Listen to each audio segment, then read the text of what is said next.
Bom dia, meus queridos irmãos da turma D e todos aqueles irmãos, amigos, parentes que estiverem vendo esta aula, que estão acompanhando esta aula.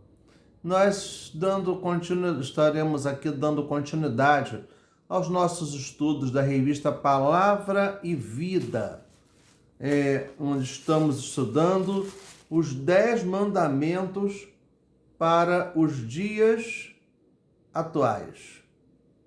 Os 10 mandamentos para os dias atuais.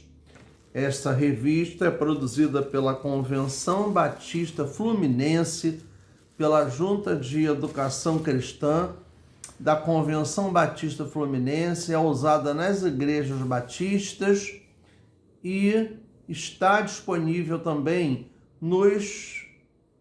na internet, no site batistasfluminense.org.br, e onde tem o download das suas lições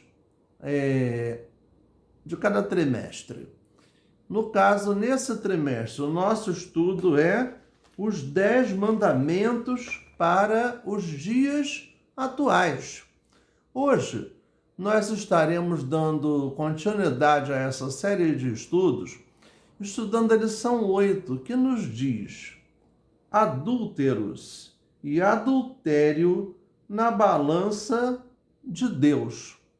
E tem como texto base o versículo 14 do capítulo 20 do livro de Êxodo, que diz: não adulterarás. É um versículo pequenininho, mas muito abrangente. Ele fala muito a todos nós de várias formas.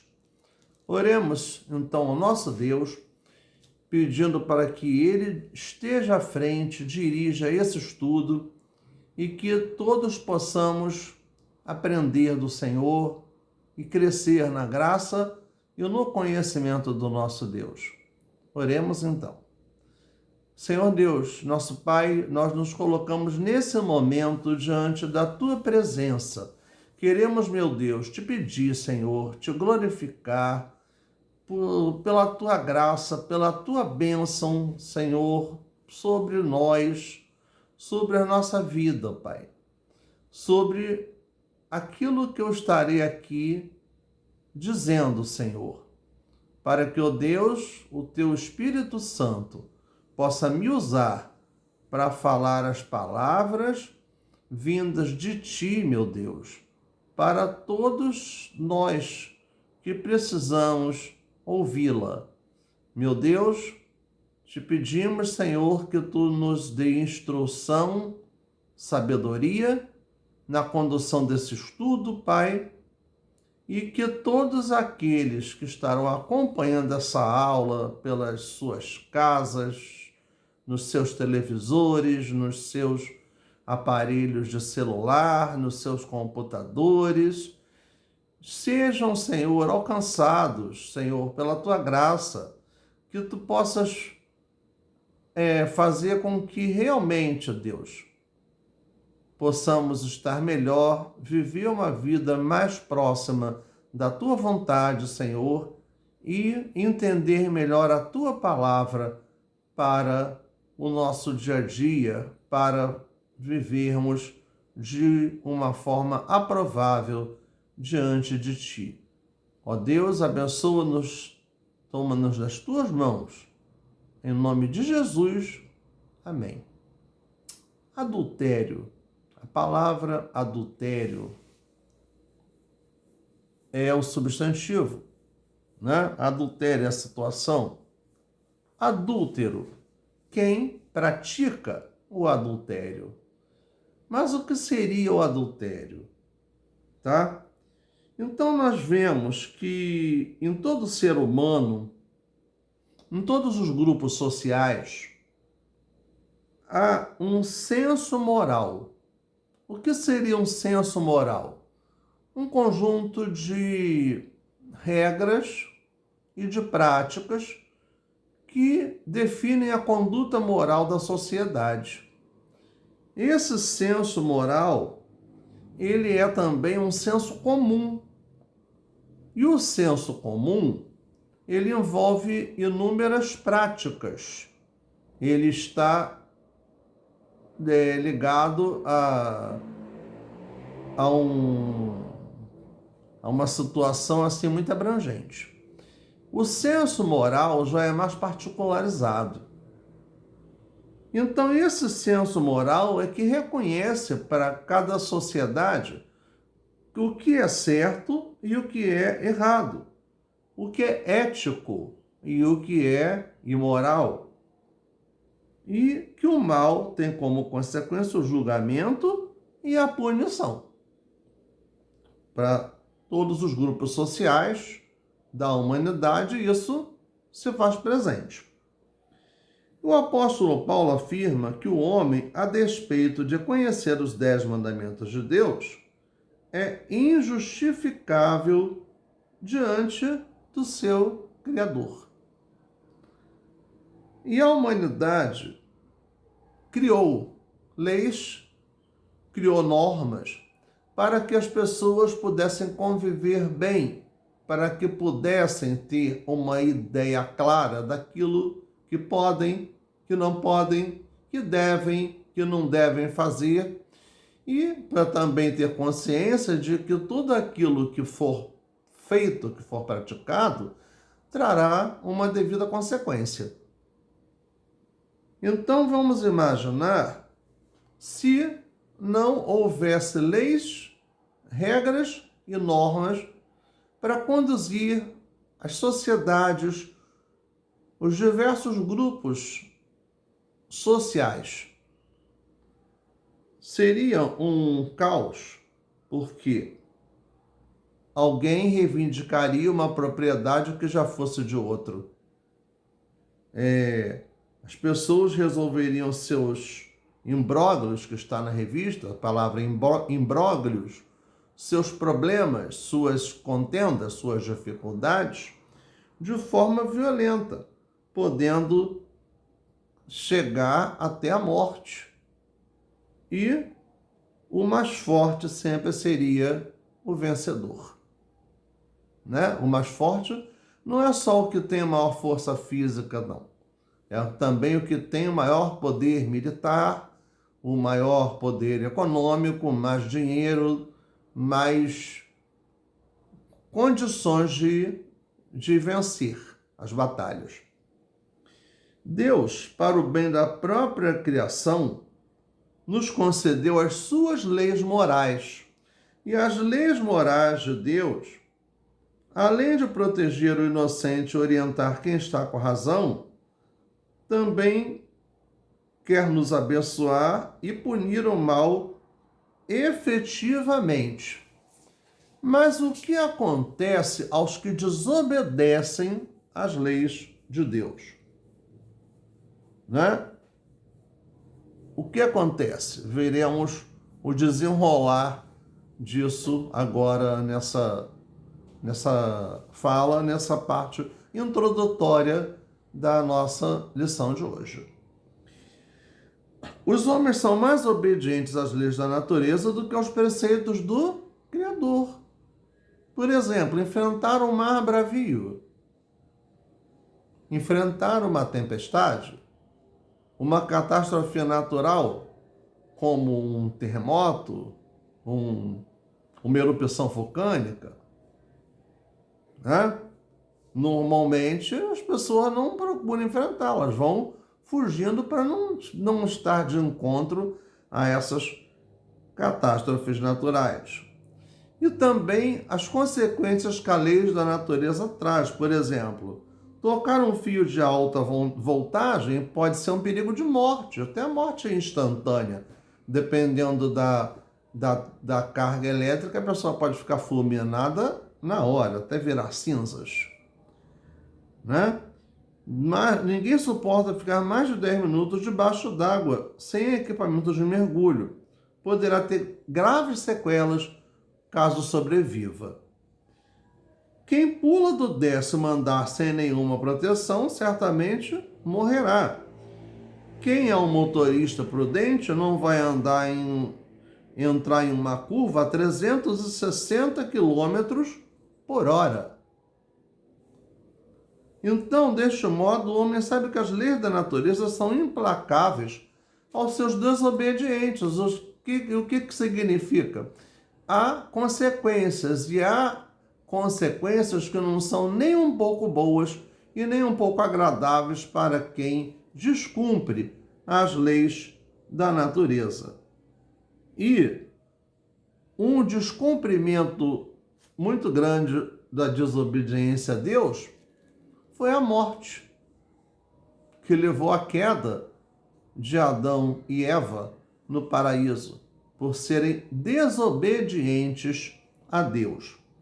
Quando nos diz lá em Romanos 6:23, porque o salário do pecado é a morte. Só que em contrapartida, o que nos diz esse versículo? O dom gratuito de Deus é a vida eterna. Nós comentamos esse versículo na nossa aula da semana passada, quando falamos sobre o mandamento 6º, não matarás. Então, se alguém peca desde a adolescência e ainda não recebeu a devida punição, pode acontecer isso? Aparentemente, sim. Se formos investigar a fundo, veremos que essa pessoa que peca desde a adolescência, já chegou à idade adulta, provavelmente ela vai ter marcas na sua vida do pecado que ela cometeu, né? Como a gente pensa, como seria se o mundo fosse menos violento, se Deus fosse mais rápido na execução da pena contra o pecado? Se pecadores deveriam ter a mesma sentença de Ananias e Safira, que ao mentir, eles morreram, eles caíram ali mortos na hora, ao mentir para os apóstolos, já que eles estavam desviando dinheiro arrecadado para a igreja primitiva, né? Está lá em Atos 5, 4 e 5. Aqui o autor diz que ele já questionou ao Senhor sobre a causa e o efeito, que ele perguntou a Deus por que políticos corruptos que desviam dinheiro da merenda escolar, dinheiro da saúde, dinheiro de obras sociais que deveriam estar sendo prestadas pela esfera de governo, seja o Estado, seja a prefeitura, seja o governo federal, manda seus dinheiros para conta no exterior, vivem sem punição imediata. Por que o pedófilo demora a ser encontrado? Pedófilo, quem pratica atos sexuais com crianças e com adolescentes, com menores de idade. Por que o motorista embriagado atropela pessoas na calçada, foge da cena do crime e paga fiança e ainda fica livre? Por que a mulher pega em adultério e não foi punida imediatamente? João 8:5. Então nós vemos que Deus nos responde da seguinte forma. Não, também tem outra aqui. Por que os algozes de Jesus não foram punidos depressa? Aí a resposta de Deus foi: já pensou, filho meu, se eu não fosse paciente com você e lhe punisse imediatamente após o seu pecado? Não são somente as pessoas que praticam esses pecados que são aparentemente mais graves que seriam punidas. Nós também seríamos. Porque o que a Bíblia nos diz? Porque todos pecaram. Todos. Ninguém, nenhum ser humano nunca pecou. Todos nós pecamos. E qual é a nossa saída? É perdoar, pedir a Deus o perdão, nos arrepender e pedir a Deus o perdão pelos nossos pecados.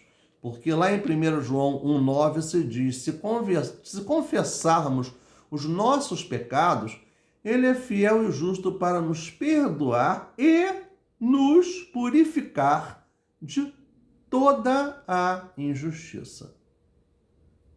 Basta que tenhamos essa atitude, que isso tem que partir de cada um de nós.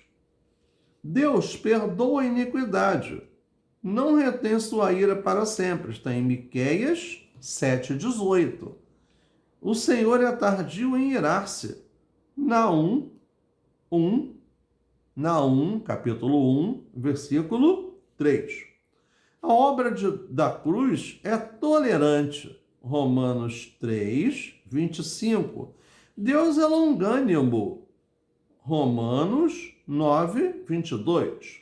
A lei moral de Deus é inegavelmente abençoadora em retardar sua sentença. Talvez a única punição imediata seja a dor na consciência para muitos. Romanos 2,4. Então, já que Deus é paciente e não pune o pecador imediatamente, vamos todos pecar. Possivelmente foi esse o entendimento da serpente no Éden em conversa com Eva, em Gênesis 3, de 3 a 5.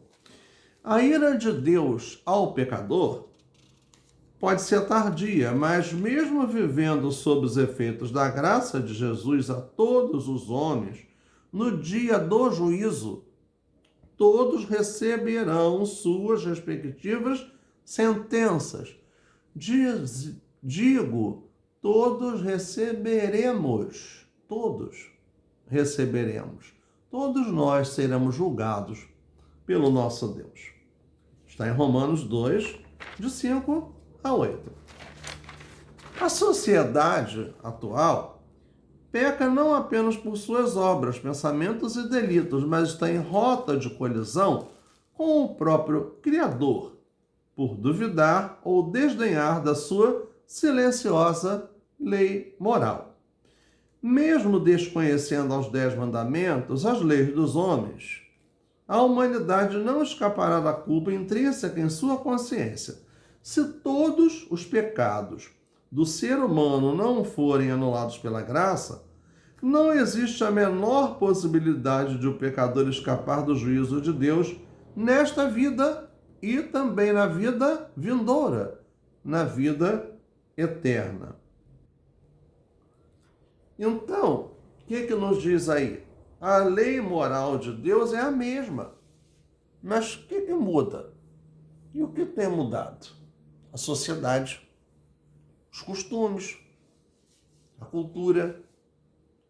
Algumas coisas que eram tidas como crime, hoje não são mais. O próprio adultério conjugal, que nós vamos estar falando dele daqui a pouco, era considerado um crime dentro do Código Penal brasileiro. Flagrante adultério. Aí nós vamos ver. Esse crime era com punição para quem? Para a mulher. A mulher adúltera pecou sozinha? Pergunto. Qual é a resposta? Não. Pecou com alguém, com um homem, que não era o seu marido. Então, quando Jesus esteve ali falando sobre a mulher adúltera, o que ele colocou? Aquele que não tiver pecado, atire a primeira pedra. Então ele estava ali justificando o adultério cometido pela mulher? Não estava. Ele estava ali condenando a hipocrisia das pessoas. em estar cheia de pecados e julgando ali aquela mulher. Ela pecou, cometeu adultério, o quê? Com um homem. Então, ambos praticaram. Não foi só um. Hoje, com uma participação muito maior da mulher na sociedade, isso deixou de ser um crime previsto no Código Penal, mas não deixou de estar na lei moral de Deus. E se há um adultério, quem comete são ambos, não é um só. Né? Então a gente vê que é o tipo do pecado que as pessoas não cometem sozinhas. Né? Quando somos informados que alguém pecou, qual pecado vem imediatamente à cabeça? Se for um homem que exerce liderança, pecou, somos seduzidos pelo pensamento de que ele cometeu um adultério. A sociedade dá muita ênfase ao adultério, principalmente porque as pessoas gostam de saber os podres, os erros dos outros. Os erros de cada um são sempre muito divulgados. As qualidades, pouco. É mais fácil lembrar-se daquilo que alguém fez de errado do que das coisas boas e das coisas certas que essa mesma pessoa tenha feito. Infelizmente, isso faz parte da natureza humana. A sociedade dá ênfase ao adultério. O adultério tem o mesmo peso que roubar, matar, disseminar contendas, deixar de cooperar com dízimos e ofertas, por exemplo. Tem. Para Deus, sim. Para a sociedade, não. E principalmente para as sociedades machistas.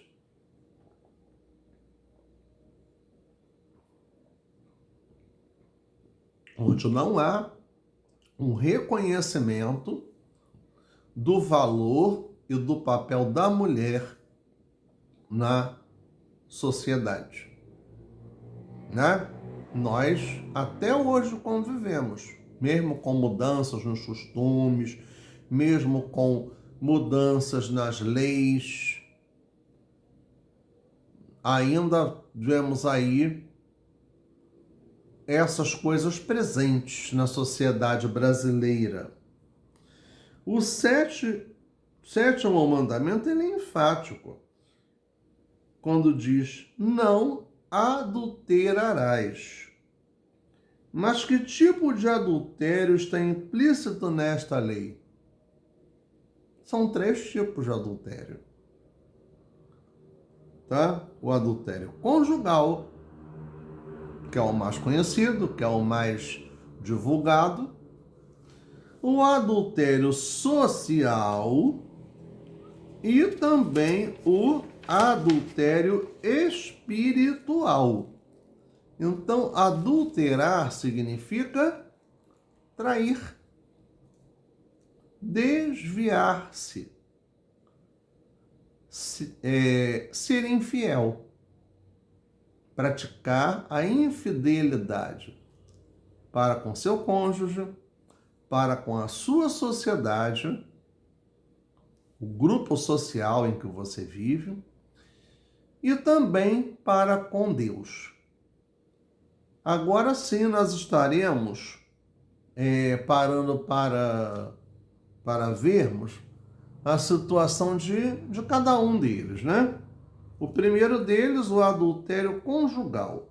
Mateus 5, 27 e 28, lá no Novo Testamento. Mateus 5, 27 e 28. Então, nós faremos essa leitura, que é só de 2 versículos, ela é pequenininha, e nos esclarecerá melhor. Mateus 5, 27 e 28. Ouvistes que foi dito aos antigos: não cometerás adultério. Eu, porém, vos digo que qualquer que atentar numa mulher para a cobiçar, já em seu coração cometeu adultério com ela. O pecado do adultério é que, sendo confirmado e sendo mais explicado e com uma abrangência maior do que antes, do que está lá nos 10 mandamentos, coloca que o pensamento já é um pecado. Não é só a prática, mas o pensamento, o delírio, a cobiça, aquele desejo que se desenvolve na mente, já é um pecado. Então aqui, Jesus confirma. E nesse tipo de adultério, o adultério conjugal satisfaz a carne. Satisfaz a carne num determinado momento, mas destrói casamentos e danifica sensivelmente a criação dos filhos. A fidelidade ao cônjuge, embora não seja o único pressuposto, é uma condição sine qua non, é uma condição importantíssima, necessária, imprescindível. Sine qua non tem esse significado. Para a estabilidade do casamento, estabilidade, ou seja, para que ele se mantenha firme, sem altos e baixos, ou seja, equilibrado, estando firmado na rocha, né? Fidelidade é honrar o cônjuge na ausência. Fidelidade conjugal é ser fiel quando o cônjuge não está presente. E a palavra de Deus nos diz lá em Hebreus 3:4 o seguinte: digno de honra entre todos seja o matrimônio, bem como o leito sem mácula, porque Deus julgará os impuros e adúlteros. O leito sem mácula é o quê? O leito sem o adultério, onde as pessoas não se traem. Aqui temos o exemplo bem conhecido de José do Egito, que, estando sendo escravo, se tornou servo de Potifar, foi-lhe dado toda a confiança para administrar a casa e os bens de Potifar, mas não lhe foi outorgado o acesso à mulher de Potifar, né? O Potifar não deu autorização para que José tivesse relacionamento com a mulher dele. E o que aconteceu? Essa mulher assediou a José. Ela propôs ao José ter relações sexuais com ele. Ele, praticando a fidelidade a Deus e a fidelidade também ao seu servo, a quem ele devia a obediência, ele resistiu a essa tentação, ele não cometeu esse adultério, mas foi acusado de tê-lo feito, porque ela inverteu a situação. Ela o assediou e, como ele a repudiou, o que ela fez? Ela contou a história de que ela tinha sido assediada. Ela usou de uma mentira. Então, Potifar, sabe, o adultério abalaria a confiança de Deus e do seu patrão. Ou seja, quem pensou assim? José. Está em Gênesis 39, 9. Está aí a situação toda de 39, de 7 a 10. tá? Então, por que que ela assediou José? Porque ela já fazia isso com outros servos e que atendiam a esse assédio dela. Mas José, sendo um servo de Deus, não atendeu. Ele preferiu ser fiel a Deus, ser fiel ao seu patrão, do que cometer uma coisa que ele sabia que estava sendo contra a vontade de Deus. O Senhor Jesus confirma o sétimo mandamento e o intensifica, que é o versículo que nós lemos, Mateus 5, 27 e 28. Então aqui Jesus dizendo, nós não podemos observar o que é belo? Não podemos contemplar a beleza? Sim, podemos sim. O que não podemos é cobiçar, ter desejo carnal por uma mulher que não seja a sua esposa, por um homem que não seja o seu esposo, porque isso é para ambos. Então, Jesus proíbe o desejo carnal, as fantasias sexuais, o pecado que alimentar o apetite que tem a intenção de saciar os instintos carnais. E aqui o autor fala que ele tem muita preocupação, que ele ora muito para que ele não caia nessa tentação. Também diz aqui que ora para que seus olhos sejam apenas para a sua esposa, para que o adultério não seja um agente destruidor da sua santidade.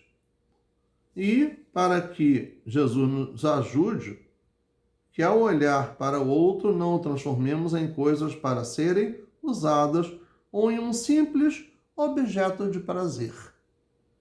Porque é assim que as pessoas encaram.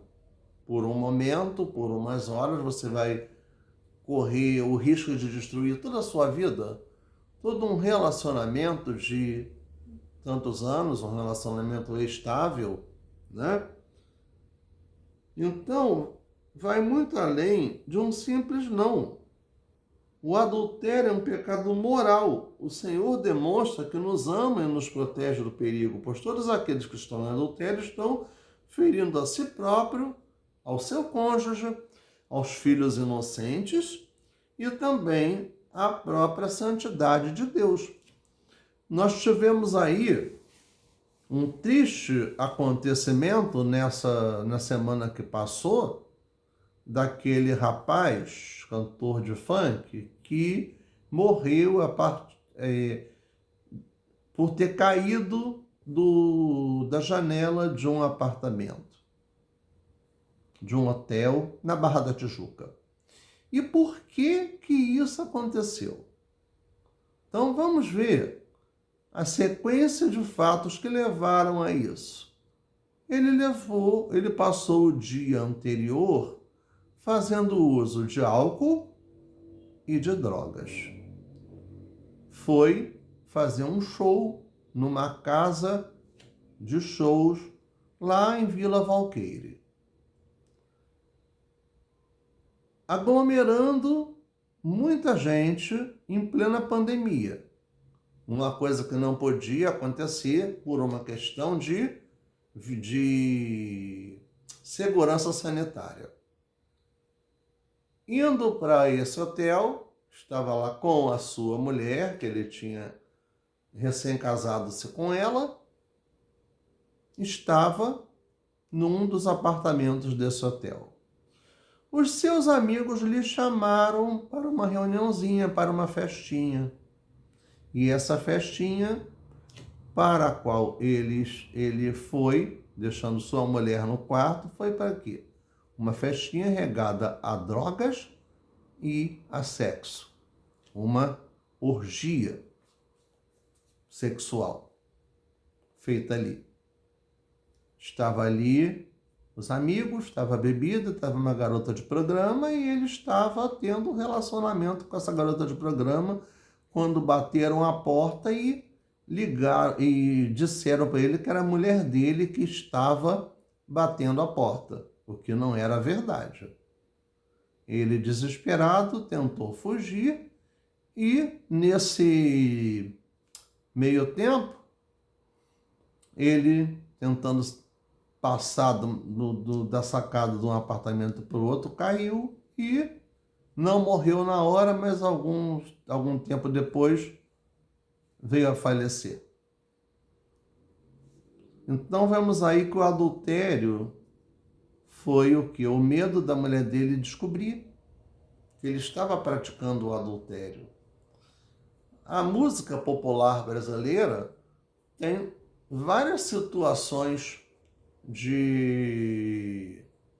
retratadas de pessoas que praticaram o adultério e que se arrependeram, né? Quando uma música muito famosa, gravada lá pelo Alexandre Pires, Essa Tal Liberdade, quando diz: eu andei errado, eu pisei na bola, troquei quem mais amava por uma ilusão. Mas a gente aprende, a vida é uma escola. Não há dor que resista a uma grande paixão. Ou seja, ele cedeu e agora se arrependeu. Porque na história contada nessa música, a mulher não quis mais nada com ele. Porque foi traída. Então nós vemos toda uma situação, uma banalização dessa situação, que nós sabemos que isso não é aprovado por Deus. Deus não admite essa situação. Então, isso é uma ofensa à santidade de Deus. Para quem conhece, para quem tem o temor de Deus, praticar o adultério conjugal, sabe que está errando, sabe que Deus pesará a mão sobre si. A outra situação é o adultério social. Aí, o adultério social, aí a pessoa está mantendo uma mentira, transformando mentira em verdade, tá? Há duas situações: as adaptações, que está sendo retratada aqui na revista, as adaptações, o chamado jeitinho brasileiro. Então, esse jeitinho brasileiro, ele pode ser encarado como as adaptações às constantes crises econômicas e sociais vividas pelo país, que geram em crise financeira, que geram desemprego, que geram dificuldades e que as pessoas acabam tendo que procurar desenvolver outras atividades diferentes da sua profissão para poder ganhar o seu pão de cada dia, para poder providenciar o seu sustento. É vendendo alguma coisa, é resolvendo, fazendo uma outra coisa para tentar ganhar o seu dinheiro, prover o sustento da sua família honestamente. A outra situação, tá, é o jeitinho brasileiro, que leva aos chamados adultérios sociais. As atitudes negativas, falta de civismo, porque cometeu crime contra a pátria em si não, mas comete um crime contra a própria sociedade, à medida em que engana os outros, engana o governo e principalmente a Deus. Tornou-se desculpa para a sobrevivência. Quando as pessoas fazem da mentira o seu modo de vida. A adulteração dos combustíveis nos postos de abastecimento. Que coisa séria. Isso não é uma coisa que aconteça uma vez ou outra, não. Isso é constante. E isso pode causar acidentes, pode levar à morte de muitas pessoas. E se não levar à morte, pode levar à invalidez. Tá? A gente vê que existe o adulterar o odômetro do automóvel para diminuir a quantidade de quilômetros rodados para que o carro seja mais valorizado no caso de uma revenda. Tá? O vizinho que deu um jeitinho adulterando o medidor, furtando a concessionária de energia elétrica de sua região. Ou seja, botando lá um gato no seu medidor, na sua instalação, para poder pagar menos de conta de energia elétrica, porém gastando uma quantidade enorme de energia. Né? As fraudes contra o INSS, contra o Bolsa Família e outros benefícios sociais do governo, tá? Vemos aí gente que recebeu auxílio, esse auxílio agora pago durante a pandemia, né? De forma totalmente indevida. Gente que com emprego certo, tá? Pessoas ligadas às Forças Armadas, né? Receberam auxílio esse auxílio da pandemia, tendo seu emprego, ligadas a políticos, né? Agora vão ter que declarar imposto de renda e, consequentemente, ter que devolver esse dinheiro. E nós sabemos que alguns realmente vão devolver, outros vai ficar na história. Né? Infelizmente, o que? Isso aí é um adultério social. Quando se cola numa prova, você está inventando, você está mentindo, você está querendo provar aquilo que você não é, aquilo que uma capacidade que você não tem. Um falso atestado usado para não ir trabalhar, para enganar o seu patrão ou a sua chefia imediata. Esses adúlteros sociais ferem também o 7º mandamento, pois quebra a confiança do próximo e a lealdade a Deus, impressa em suas próprias consciências do que é errado e do que é certo. Salmo 50, 16 e 18 fala sobre isso. Muito provavelmente os adúlteros sociais têm pressa para resolver seus problemas, por isso adulteram para a realização dos seus objetivos. E é claro, infelizmente, há quem torna essa prática uma rotina, que aquilo passa a se tornar uma coisa constante na vida dessas pessoas. As pessoas que vivem na mentira e convivem com a mentira o tempo todo e transformam a mentira em verdade. Né? Tentam transformar a mentira em verdade. Isso é uma coisa muito perigosa. É muito triste. Isso demonstra o quê? Falta de caráter, falta de temor a Deus.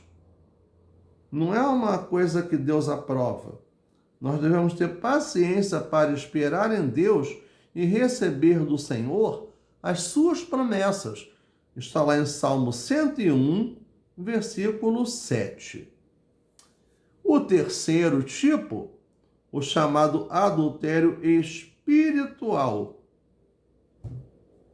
O adultério espiritual é quando você trai a Deus.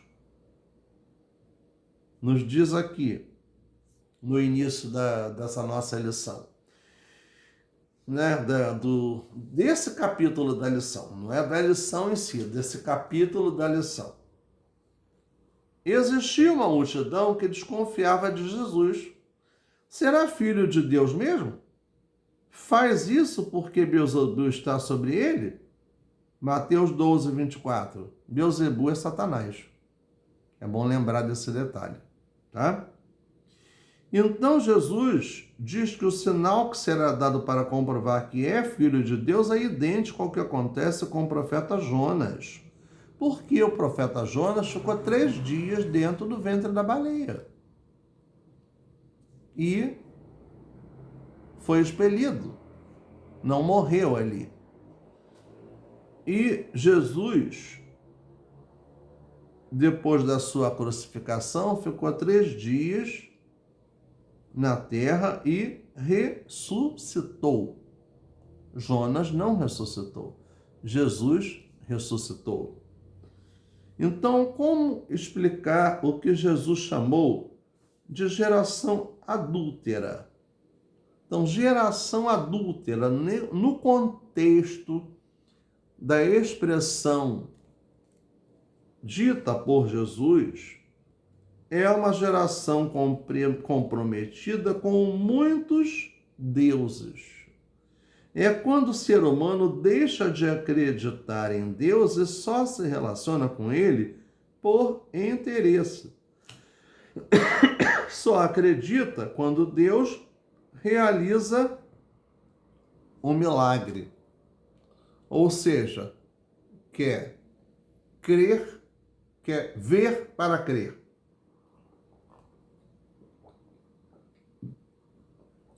Quando certo é crer para ver e não ver para crer. Nos diz também aqui o seguinte: o grande adultério contra Deus é quando alguém deixa de adorá-lo e passa a adorar a si mesmo. Vive para satisfazer as suas próprias vontades. Serve a si mesmo e não a Deus. É o crente que somente vai em busca das bênçãos de Deus e não do Deus da bênção. Isso é uma prática que a gente chama de egocentrismo. Egocentrismo é quando a pessoa só está levando em conta aquilo que é do seu interesse, quando ela se torna o alvo de todas as suas atenções, o chamado egocentrismo, e, consequentemente, também quer que todos estejam girando em torno dela própria.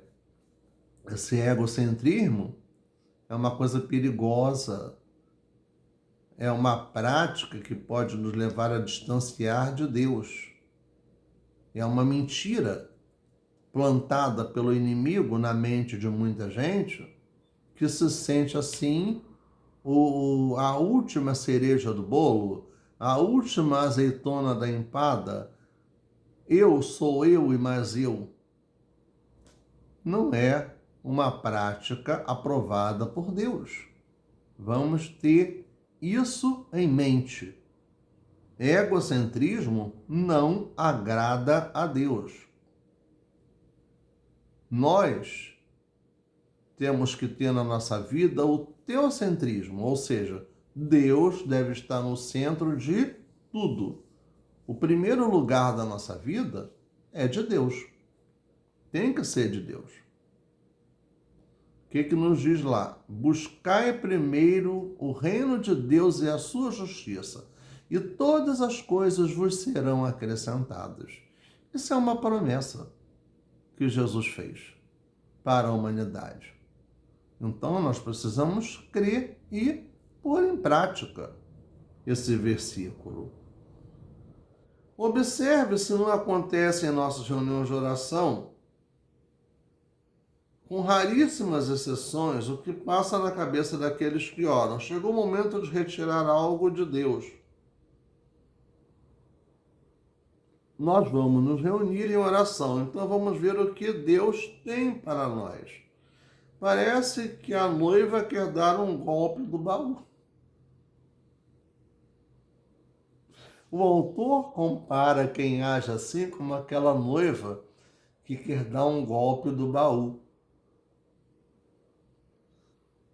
Né? Então veja bem, em quem? No esposo. E quem é o esposo? É Deus, é Jesus.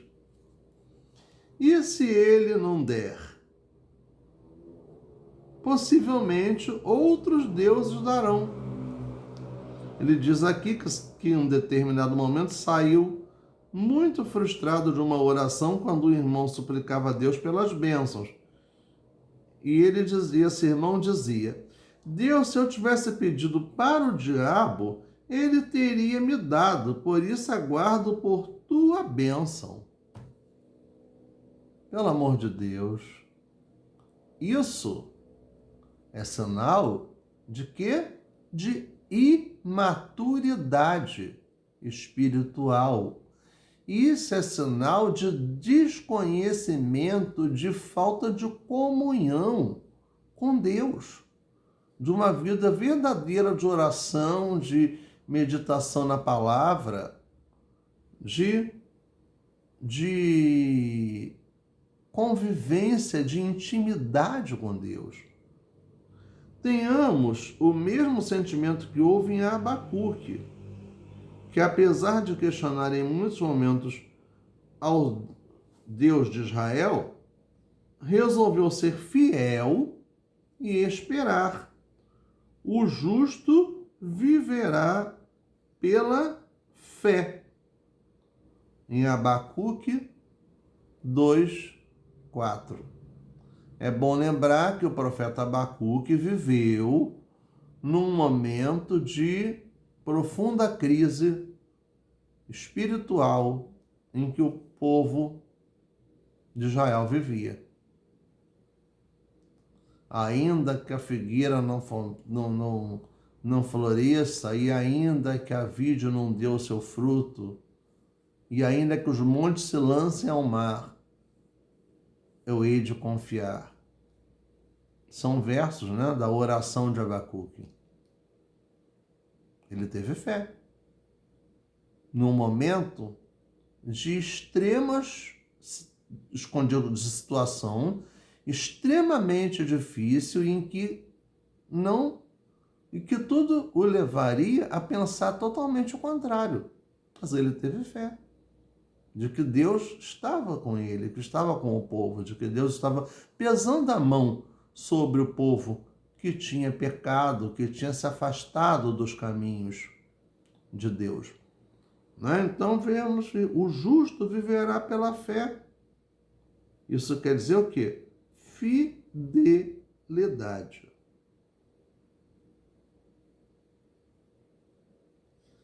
O adultério destrói o equilíbrio. Para pensar e agir, já é a parte final da nossa lição. O adultério destrói o equilíbrio familiar. Quando os pais adulteram, certamente a harmonia e o exemplo moral são dilacerados. Os adúlteros não são mais, para os filhos, um modelo moral. Se não são mais um modelo moral, como é que vai educar esses filhos? Que cidadãos que estão sendo preparados para a sociedade numa situação dessas? Sinceramente, você entende que a atual sociedade ainda pensa assim?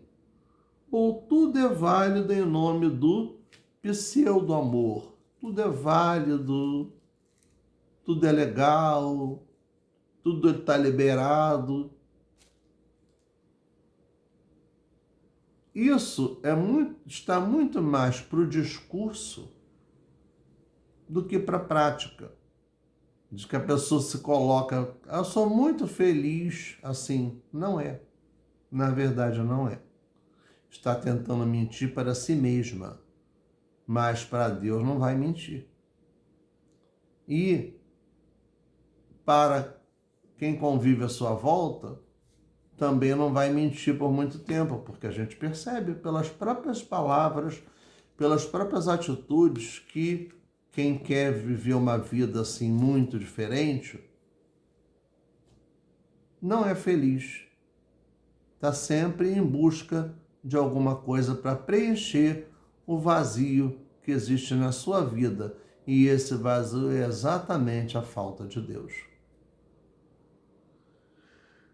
Qual deve ser o nosso sentimento quando olhamos pela janela e vemos o vizinho que se relaciona com outro Deus para conseguir manter o seu padrão de vida?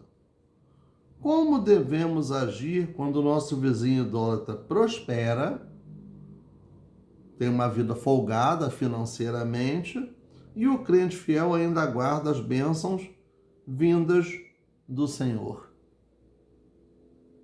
O que nos diz lá? O justo viverá pela fé. Nós temos que ter fé, né? A atual geração de evangélicos que temos aí, nós temos uma safra de evangélicos que, francamente, nem o inferno quer receber esse tipo de pessoa, esse tipo de pessoas, né? Que são interesseiros, só se relaciona com Deus por causa de suas bênçãos, só quer tirar de Deus, só quer receber de Deus, não quer dar para Deus. Aí, o que a gente vê? Dão ofertas vultuosas, entram nesses desafios de quem segue a teologia da prosperidade, daqueles desafios, grandes desafios, mas o principal, que é entregar a sua vida, não entrega. É fácil você pegar, dar uma grande oferta em dinheiro, é fácil, mas se consagrar a Deus, renunciar às coisas erradas, renunciar ao pecado, levar uma vida santificada, é muito difícil. E as pessoas não têm em mente de que quem nos orienta, quem nos dirige, quem nos sustenta é o Espírito Santo de Deus, que nos dá força para viver a vida, a nossa vida, segundo a vontade de Deus. Não é simples, não é fácil, mas somente contando com as nossas forças, nós somos incapazes de conseguir atingir tudo isso. Nós temos que depender de Deus, nós temos que nos colocar diante do Senhor e reconhecer que nós não somos nada, que a gente precisa de Deus, porque Deus é quem dirige a nossa vida, e quando Deus dirige a nossa vida, as coisas dão certo, as coisas vão seguindo o rumo certo. Quando nós não queremos passar adiante, saber esperar no Senhor, saber confiar no Senhor, saber a hora certa de cada coisa.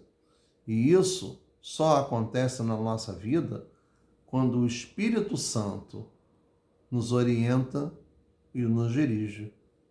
E para que isso aconteça, nós temos que orar, nós temos que estar consagrando a nossa vida ao nosso Deus, né? Tem um cântico antigo que diz assim: tua fidelidade é grande, tua fidelidade incomparável é, ninguém é como tu, bendito Deus, grande é a tua fidelidade. É um cântico pequeno, e como nos diz lá naquele hino tão lindo, tão poético: tu és fiel, Senhor, meu Pai celeste, pleno poder aos teus filhos darás. Nunca mudaste, tu nunca faltaste, tal como eras, tu sempre serás. Tu és fiel, Senhor, Tu és fiel, Senhor, dia após dia, com bênção sem fim. Tua mercê me sustenta e me guarda. Tu és fiel, Senhor, fiel a mim. A mim, a você, a todos nós. Deus sempre é fiel. Vamos crer, vamos nos apropriar dessa promessa do nosso Deus e pôr em prática isso na nossa vida, no nosso dia a dia, e mostrar essa fidelidade de Deus nas nossas palavras, nas nossas atitudes. Irmãos, a Jália, nessa semana, fez uma viagem ao Espírito Santo. Eu coloquei no grupo, que ela pediu as orações de todos para a condução dessa viagem. Ela foi rever a sua terra natal, os seus parentes, E vamos continuar em oração pela vida dela, que ela está bem de saúde, graças a Deus, Está com a sua saúde física, a sua saúde mental em bom estado e está com muita saudade de todos os irmãos, tá? E vamos continuar orando também pelo nosso país, pela nossa igreja, pelos nossos familiares, para que Deus cure enfermidades, para que Deus abra as portas para todos aqueles que precisam, para que Deus dê sabedoria a quem está à frente, as autoridades do nosso país, na condução desse momento tão difícil, tão complicado, de crise política, econômica, moral, social no Brasil. Oremos, irmãos. Senhor nosso Deus, muito obrigado, Senhor Deus, pela tua graça, pela tua misericórdia, porque tu, Senhor, estás sempre conosco e tu, Senhor, atende as nossas orações. Tu és fiel, Senhor, sempre, eternamente, meu Deus. Meu Deus, confessamos o nosso pecado, Senhor, a nossa pequenez, a nossa insignificância diante da tua grandiosa presença. E queremos, Pai, te pedir pela tua misericórdia sobre todos nós, sobre o nosso país, sobre as nossas autoridades, ó Pai, sobre as nossas famílias, Senhor Deus, os nossos amigos, os nossos parentes, Senhor, sustenta-nos a cada dia. Abra as portas de emprego para aqueles que precisam, Senhor. Cura as enfermidades físicas, Senhor. Cura as enfermidades espirituais, Senhor. Ó Pai, ministra cura, ministra libertação, Senhor, no nosso meio. Seja conosco, meu Deus. Abençoa-nos grandemente, recebe a nossa oração, o nosso louvor, a nossa gratidão a Ti, ó Deus, em nome do Senhor Jesus. Amém. Amém, Senhor Jesus.